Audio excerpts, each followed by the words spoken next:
Halo, welcome back to my channel. Hari ini saya akan membahas tentang top tips penulisan esai beasiswa LPDP.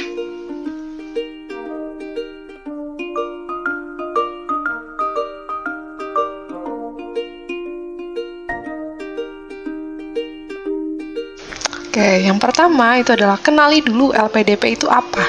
Sebelum Anda menuliskan esai beasiswa ini, Anda lebih baik mengenali dulu apa sih sebenarnya tujuan dari beasiswa ini.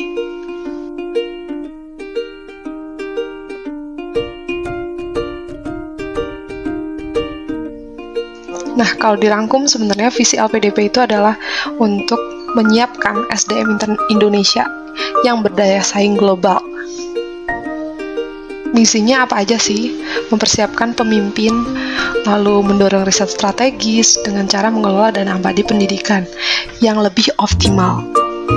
Nah, karena ini khusus untuk beasiswa LPDP, maka esainya harus disesuaikan dengan format terbaru yang ada di lpdp.kemenko.go.id.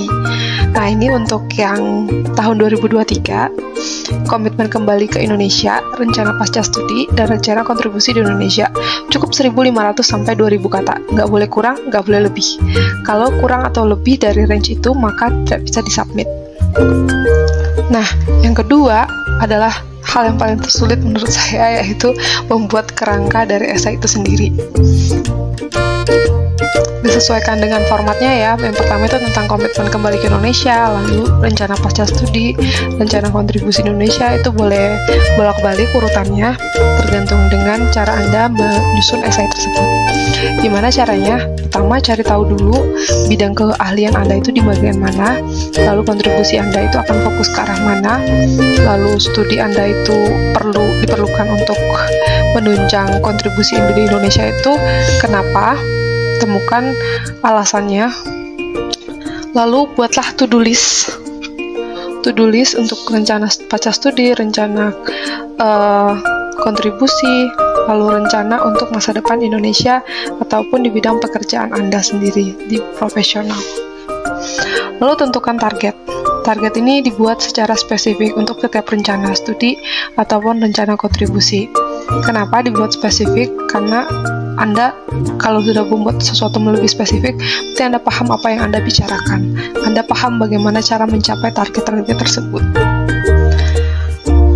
Nah, untuk komitmen kembali ke Indonesia, itu saya bagi menjadi 3, yaitu pertama nasionalisme saya, kedua profesionalisme saya, yang terakhir itu adalah personal motivation, yaitu keluarga.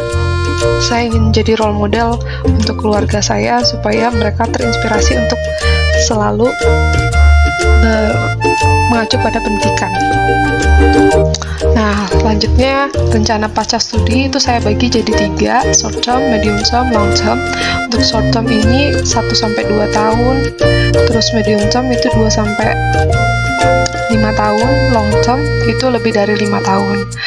Dan di setiap rencana pasca studi itu selalu saya siratkan tentang jumlah-jumlah spesifik atau target-target spesifik yang harus saya capai setiap termnya. Oke, lalu ada rencana kontribusi untuk Indonesia. Nah, rencana kontribusi untuk Indonesia ini sangat penting untuk kita hubungkan dengan rencana pembangunan Indonesia, yaitu Indonesia Emas 2045, atau bisa juga tentang RIRN atau RPJMN dan rencana pembangunan Indonesia lainnya yang terkait dengan bidang profesi Anda. Nah, kontribusi ini nggak selalu harus yang berhubungan dengan keahlian utama Anda, tapi juga bisa dengan keahlian tambahan Anda. Misal Anda adalah seorang peneliti yang jago di bidang digital, Anda juga bisa menambahkan itu untuk di bidang kontribusi Anda. Atau Anda adalah seorang public speaker, maka Anda bisa menambahkan kontribusi tersebut, dan seterusnya. Nah, lanjut yang ketiga, cara menyusun ide untuk esai sebenarnya opsional ya. Kalau menurut saya ingin memudahkan reviewer untuk membaca highlight tentang isi esai saya itu apa. Karena ada banyak aplikan yang outstanding, jadi kita harus memudahkan reviewer untuk membacanya. Jadi saya buat poin per poin. Lalu setelah saya buat poin per poin, setiap awal kalimat adalah highlight atau intisari dari apa yang saya ceritakan di dalam satu paragraf. Dan satu paragraf terdiri hanya dari satu ide saja.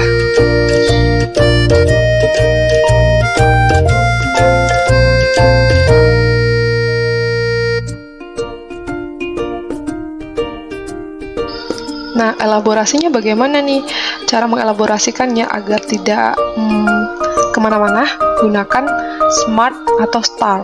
SMART itu untuk menyatakan tentang masa depan, specific, measurable, achievable, realistic, dan time bound. Lalu ada STAR, masa lalu, itu kita bisa ceritakan situasinya apa, tasknya apa, tugasnya apa, action yang kita lakukan apa, hasilnya bagaimana. Nah, untuk konten esai sendiri, tadi sudah saya sebutin di awal ya, kalau kita kaitkan rencana studi dan kontribusi dengan rencana pembangunan Indonesia Emas 2045 di bidang Anda. Ataupun kita bisa juga melakukan kolaborasi pentahelix. Nah, tergantung Anda di bagian mananya ya, ada pemerintahan, ada masyarakat, dunia usaha, akademisi, dan juga tim media.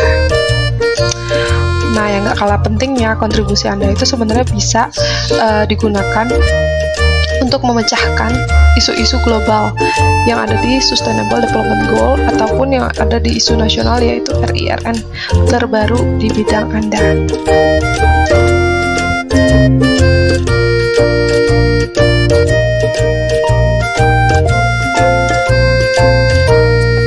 Nah, Anda bisa menceritakan apa aja sih yang sudah, sedang, dan akan Anda lakukan untuk mendukung studi dan kontribusi Anda nantinya.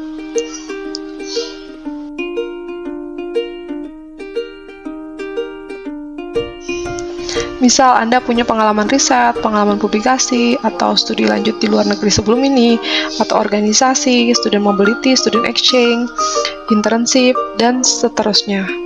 Bisa pakai metode STAR ya. Oke, lanjut untuk menceritakan konten esai. Itu ceritakanlah dengan hal-hal yang jujur. Lalu ide-ide kontribusi harus bersifat spesifik. Kalau perlu sebutin aja angkanya berapa targetnya, misal mau buat 1 buku, 2 buku, atau misalnya mau buat 3 publikasi, 4 publikasi, sebutin aja targetnya. Lalu rencananya harus realistis ya. Realistis tuh maksudnya bisa dilakukan, terus sesuai sama bidang keahlian Anda juga, jadi lebih logis untuk dilakukan.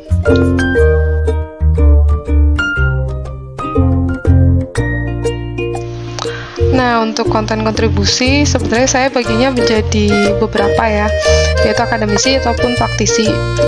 Karena beberapa orang butuh S2 itu karena emang kebutuhan profesi untuk kontribusinya itu butuh melanjutkan ke jenjang yang lebih tinggi, S2 atau S3. Contohnya pendidik atau peneliti. Lalu ada juga yang praktisi ya, decision maker. Bisa juga ya sebagai politikus atau industri atau bekerja di NGO. Lalu bisa juga sebagai pengusaha yang membutuhkan ilmu-ilmu yang dia bisa dapatkan dengan kuliah lanjut. Nah, yang tidak kalah pentingnya, nanti kan di sana diceritain tuh rencana pasca studi, kan harus ceritain dulu sebelumnya kenapa harus studi, what keeps you motivated to continue further study. Mungkin pertama alasannya pasti jawabannya ranah ke akademik, lalu tentukan calon supervisor dan bidang riset yang emang align sama riset yang akan kita lakukan. Baik itu kalau di magister ada yang magister by riset ya, bukan cuma coursework. Lalu ada juga facilital riset dan benefit international student. Dengan adanya multi diverse cultural student, biasanya kalau international university itu punya networking lebih luas dan kesempatan untuk melakukan kontribusi atau mengaktualisasikan diri itu lebih banyak pilihannya daripada yang kampus yang international networkingnya masih kurang begitu baik. Biasanya kalau misalnya yang jalur non-LOA itu kan dikasih 3 pilihan. Nah, sebaiknya fokus ke pilihan pertama saja. Nah, kalau belum menentukan pilihan kampusnya yang mana aja, saran saya adalah pilih satu prodi yang sama di 3 kampus yang berbeda, atau pilih satu prodi di satu kampus aja.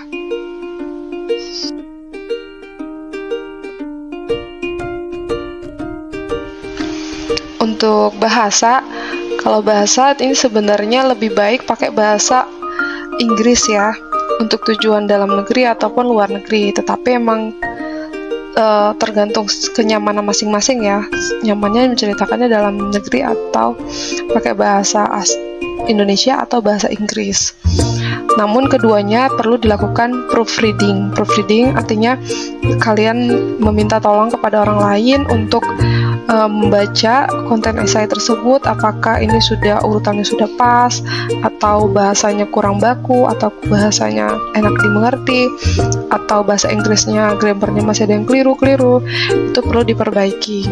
Kalau yang bahasa Inggris bisa juga ya pakai aplikasi kayak Grammarly, yang versi gratisnya juga ada, bisa dipakai, atau banyak aplikasi AI yang lainnya.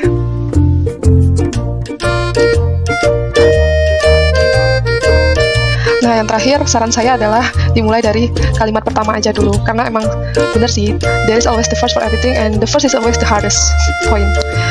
Dan gak ada yang lebih sempurna dari esai yang selesai. Itu sih.